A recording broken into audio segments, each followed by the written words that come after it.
Halo, Assalamualaikum warahmatullahi wabarakatuh. Apa kabar teman-teman penonton setia channel Para Guru? Pada kesempatan kali ini saya akan share FR dari eh, teman kita yang sudah ujian tadi hari Kamis tanggal 16 Februari. Ini saya sudah catat lembaran kertasnya, lumayan banyak yang dia ingat. Dan sebelum kita lanjut, saya mohon bantuan teman-teman untuk klik subscribe yang ada di bawah. Jangan lupa like dan bantu share biar video ini lebih bermanfaat ya. Di kesempatan kali ini saya akan share FR bahasa Inggris. Insya Allah kita akan share terus, kita akan perbanyak. Nanti saya akan tambah soal-soal yang lain seperti PAUD, PJOK, tryout PJOK, sejarah, dan lain-lain sebagainya ya teman-teman. Jadi yang saya bahas fokus ini adalah FR bahasa Inggris ya, dan soal-soal lainnya termasuk manajerial, sosiokultural, dan wawancara. Jadi teman-teman yang jurusan lain juga bisa menyimak ini ya teman-teman.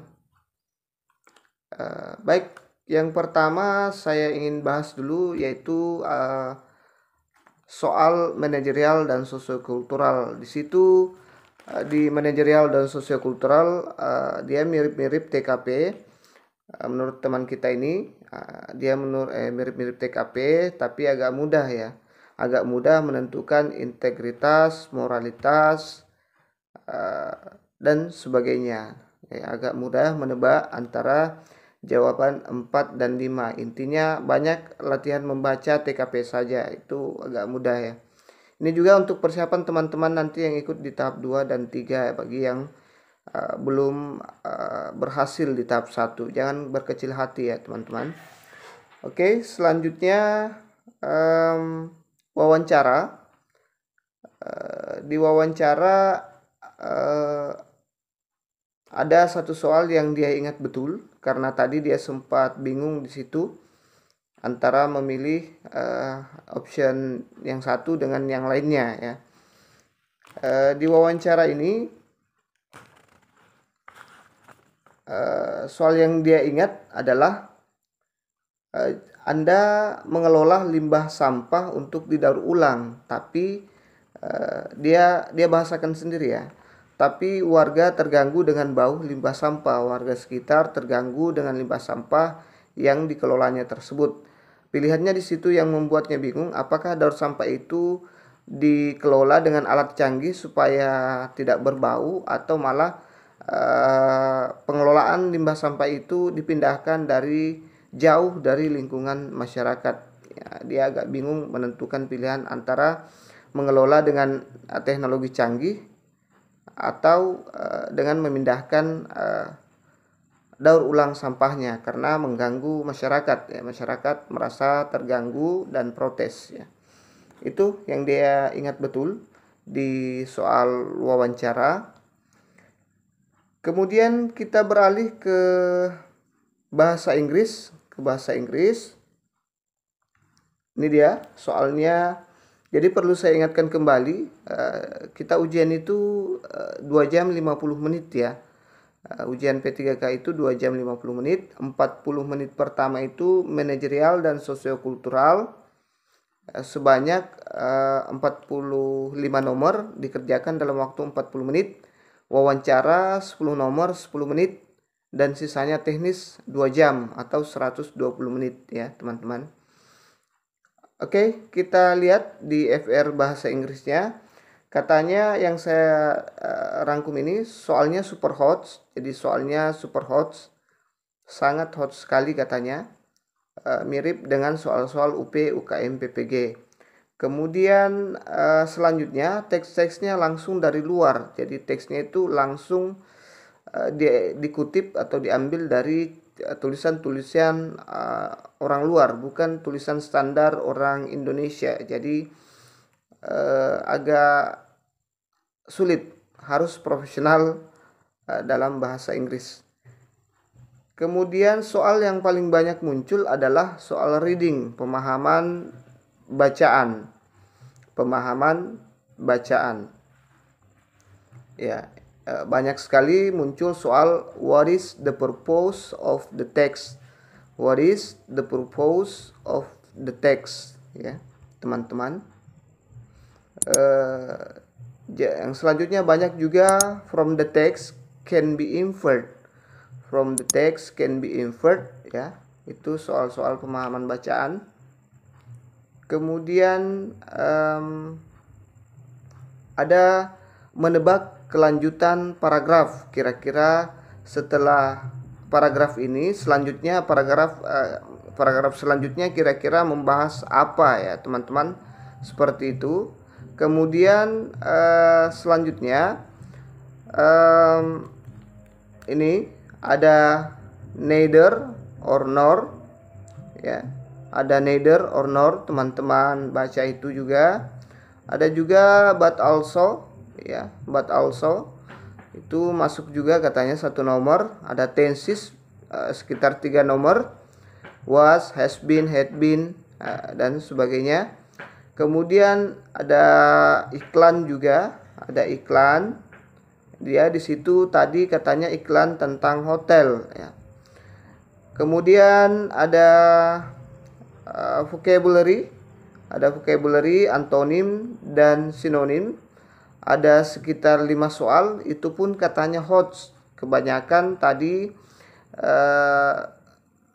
antonim dan sinonim itu agak sulit dijawab, ya, katanya agak asing kata-kata itu. Memang agak sulit katanya. Banyak yang hanya ditebak, ya. Ini yang soal antonim dan sinonimnya. Kemudian perlu diketahui kalau teman-teman ingin menjawab soal-soalnya, usahakan pahami karena readingnya itu kadang sampai 5 nomor, ya. Satu reading itu yang panjang itu kadang sampai 5 soal. Katanya kalau tes untuk menyusun kalimat menjadi sebuah paragraf yang baik itu tidak muncul sama sekali, tapi itu beda-beda, ya teman-teman. Kemendikbud itu punya ribuan bahkan ratusan ribu soal untuk siap diujikan, untuk diacak. Jadi jangan terlalu fokus di sini, saran saya. Tetap pelajari semua yang berkaitan dengan kompetensi profesional teman-teman atau kompetensi profesional kita, ya. Katanya banyak, ya, itu antonim dan sinonim, ada sekitar 5-6 soal itu yang masuk, tapi susah juga. Itu menurut info dari teman-teman. Jadi intinya perbanyak pemahaman bacaan. Yang paling banyak itu adalah reading, ya teman-teman. What is the purpose of the text? What is the writer? Apa tujuan penulis menulis ini misalnya? What can be inferred from the text? Kemudian melanjutkan paragraf, ya, kira-kira paragraf berikutnya dia membahas apa, ya. Saran saya untuk membahas paragraf berikutnya, teman-teman lihat apa yang menjadi permasalahan di paragraf terakhir itu, ya. Jadi setelah itu kira-kira apa yang akan dibahas di paragraf berikutnya, apa yang jadi permasalahan di situ, itu yang kita ambil untuk pembahasan berikutnya. Seperti itu menjawab soal yang ini. Kemudian katanya di tesnya itu 100 nomor untuk kompetensi teknis, tidak semua berbahasa Inggris. Jadi 70 nomor soal berbahasa Inggris dan 30 nomor untuk pedagogi. Pedagoginya itu tidak berbahasa Inggris, dia berbahasa Indonesia, ya, sama berbahasa Indonesia. Kalau di SKB CPNS itu dia semua berbahasa Inggris, baik itu pedagogi maupun profesional. Begitu juga di ujian UP, dia juga berbahasa Inggris baik pedagogi maupun profesional. Tapi di P3K tadi katanya itu 70% 70 nomor bahasa Inggris profesional dan 30 nomor berbahasa Indonesia untuk pedagogi. Kemudian pedagogi yang dia ingat banyak, permantap saja ada di video-video saya itu, teman-teman bisa tonton itu juga. Kompetensi teknis yang untuk SD, SMP, dan SMA semua mapel, ya. Permantap saja pemahaman tentang penilaian.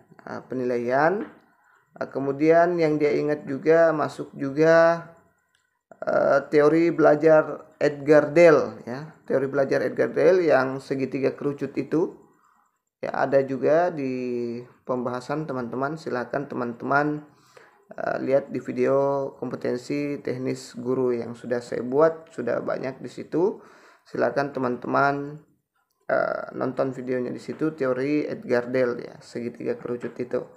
Kemudian aplikasi teori belajar ya, teori-teori belajar katanya banyak juga yang masuk, ada beberapa, tapi dia lebih cenderung ke aplikasinya, aplikasi teori belajar ya teman-teman. Bagaimana penerapan teori-teori belajar dalam situasi pembelajaran, karena di situ katanya banyak dikasih kasus-kasus, kemudian diberikan pertanyaan teori apa yang cocok dengan itu. Kalau misalnya anaknya seperti ini, dia lebih cocok apa, lebih cocok teori apa. Kemudian ada juga tadi katanya dia ingat bahwa ada anak yang masih usia dini, dia suka bermain dengan bonekanya, anak perempuan yang suka bermain di bonekanya dan menganggap bonekanya itu sebagai saudaranya. Dia termasuk berada di tahap mana? Tahap operasional, tahap konkret, atau tahap apa? Pokoknya optionnya seperti itu katanya. Ya, oke. Intinya pelajari ya, banyak-banyak belajar saja teman-teman. Insya Allah kalau memang garis tangan kita pasti lulus ya. Insya Allah kalau belum lulus tahap ini, tahap 2 kita tunggu, dan tahap 3 ya. Jadi jangan putus asa ya teman-teman. Tetap semangat, tetap besarkan hatinya, tetap berdoa. Mudah-mudahan kita di tahun ini lulus jadi ASN P3K. Terima kasih sudah menonton, meluangkan waktunya untuk nonton, like, subscribe, dan jangan lupa berkomentar ya teman-teman. Wabillahi taufiq wal hidayah. Itu saja dulu untuk FR Bahasa Inggris dan soal-soal lainnya. Assalamualaikum warahmatullahi wabarakatuh.